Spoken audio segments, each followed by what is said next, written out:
Assalamualaikum warahmatullahi taala wabarakatuh. Saya Nurhanisa binti Abdullah, wakil rakan-rakan penyelidik yang lain, Muhammad Izham bin Zakaria, Abdul Hafiz bin Abdul Rahman, Abdul Aziz bin Paimin dan Siti Azian binti Ramli daripada Unit Perakaunan, Jabatan Siasat Ihtisas dan Sains Sosial Kolej Matrikulasi Pahang ingin membentangkan satu kajian tindakan kami yang bertajuk penggunaan sketchnote dalam meningkatkan pemahaman pelajar untuk merekod catatan jurnal. Apa itu sketchnote? Sketchnote merupakan salah satu produk pemikiran visual yang terdiri daripada gabungan bahasa, imej, simbol, lukisan dan gambar rajah. Kajian telah membuktikan bahawa imej lebih berkesan daripada kata-kata dalam konteks pengekalan memori, kefahaman dan motivasi. Sketchnote juga membolehkan pelajar melihat gambaran yang lebih besar dalam sesuatu konsep yang dipelajari, membina gabung jalin dalam pembelajaran mereka dan memaparkan proses pembelajaran mereka. Wang dan Wang 2013. Berikut merupakan refleksi pensyarah pada PDPC yang lalu. Pensyarah mendapati bahawa pelajar sukar untuk faham dan mengingat proses untuk merekod catatan jurnal yang agak panjang dalam bab job order costing.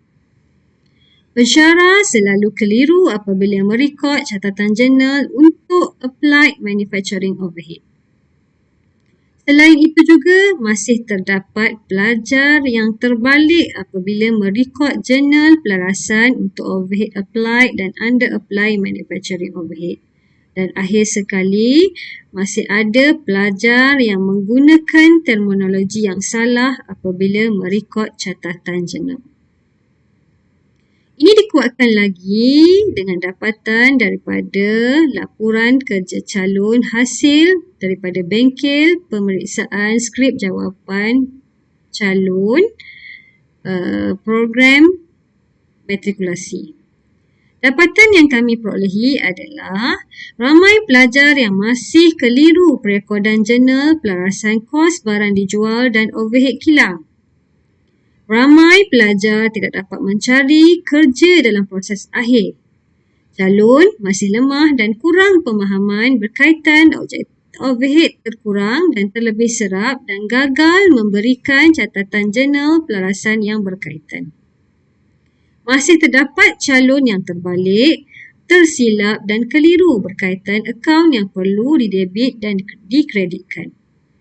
Selain itu juga, majoriti calon tidak dapat menyediakan catatan jurnal dengan baik. Majoriti calon tidak menyediakan catatan jurnal berkaitan aliran kos perkilangan bagi job order costing. Dan akhir sekali, laporan kerja calon melaporkan bahawa majoriti calon tidak dapat menyediakan catatan jurnal dengan tepat. Calon tidak menyatakan nama akaun dengan tepat, terutamanya untuk overhead kilang sebenar, mungkin disebabkan oleh soalan yang tidak menyatakan dengan jelas sama ada belum bayar ataupun tunai. Berikut merupakan objektif kajian tindakan kami. Kami telah bahagikan kepada dua objektif utama iaitu objektif umum dan objektif khusus. Objektif umum bagi kajian kami adalah untuk mendedahkan kepada pelajar kepentingan penggunaan sketchnote dalam PDPC. Objektif khusus bagi kajian kami pula adalah untuk membantu pelajar memahami dan mengingat proses merekod catatan jurnal dalam job order costing dengan menggunakan video sketchnote. Metodologi kajian bagi kajian kami adalah kami telah memilih kaedah penyelidikan yang berbentuk kuantitatif yang mana kajian yang telah kami pilih adalah kajian eksperimental. Ujian pra dan ujian post serta borang soal selidik telah kami gunakan dalam kajian ini untuk mengumpul data kajian. Berikut merupakan pelaksanaan komuniti pembelajaran profesional yang mana dalam aktiviti ini pensyarah telah menggunakan video PDPC dalam proses PDPC. Antara pelaksanaan yang telah dilakukan adalah pensyarah memuat naik video sketch note melalui WhatsApp group kelas. Pensyarah mengarahkan pelajar melayari video sketch note tersebut.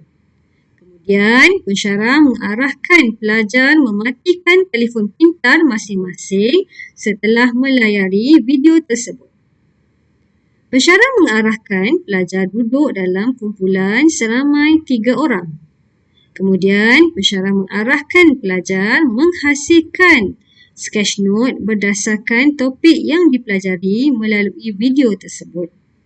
Akhir sekali, pensyarah mengarahkan pelajar membentangkan sketch note yang telah dihasilkan serta memuat naik hasil sketch note masing-masing ke Google Classroom untuk tujuan perkongsian ilmu. Pensyarah juga telah membuat penilaian ujian pra dan ujian pos. Yang mana pelajar perlu menjawab soalan melalui kuisis. Dan akhir sekali, pensyarah membuat rumusan hasil perbentangan pelajar dan dapatan daripada penggunaan video sketch note dalam PDPC. Berikut merupakan sasaran kajian. Kami telah mensasarkan kajian kami kepada 24 pelajar perakaunan kelas tutoran 3A09 semester 2 2019-2020 Kolej Matrikulasi Pahang. 2 set soalan telah digunakan sebagai instrumen kajian yang mana ia terdiri daripada ujian pra dan ujian pos. Ujian pra dan ujian pos ini mengandungi 10 soalan objektif yang setara tetapi tidak serupa.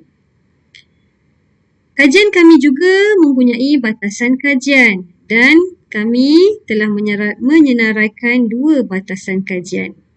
Yang pertama, kajian ini tidak mengukur sejauh mana kaedah pembelajaran menggunakan sketch note lebih berkesan berbanding kaedah penyampaian tradisional. Kedua, pelaksanaan video sketch note ini terhad kepada lokasi yang mempunyai projektor sahaja. Berikut merupakan perbandingan pencapaian pelajar bagi ujian pra dan ujian pos. Keseluruhan responden seramai 24 orang pelajar telah menunjukkan peningkatan yang baik dalam markah ujian pos. Ini dikuatkan lagi dengan graf inilah, yang mana kita boleh lihat peningkatan yang sangat baik.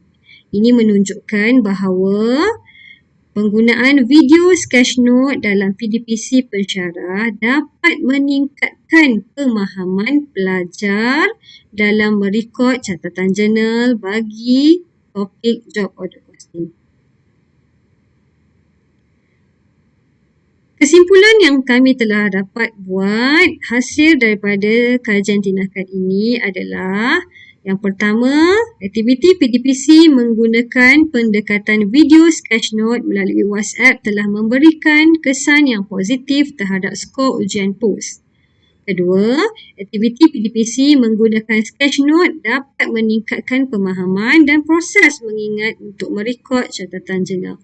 Dan akhir sekali, video sketch note ini juga dapat digunakan oleh pensyarah untuk amalan flip classroom dalam pembelajaran abad ke-21.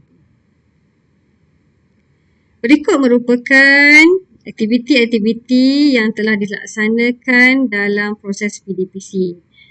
Berikut adalah aktiviti PDPC pensyarah dengan menggunakan video sketch note. Ini pula merupakan journal entry ataupun catatan jurnal yang perlu pelajar ingat dalam bab ini. Ini pula adalah aktiviti pelajar duduk dalam kumpulan untuk melakarkan sketch note. contoh-contoh sketchnote yang telah dilakarkan oleh pelajar. Berikut adalah soalan kuisis yang telah digunakan untuk penilaian. Dan ini adalah Google Classroom yang perlu pelajar muat naik hasil sketchnote. Dan akhir sekali, ini merupakan soal selidik keberkesanan penggunaan sketchnote oleh pensyarah kepada pelajar. Sekian, terima kasih.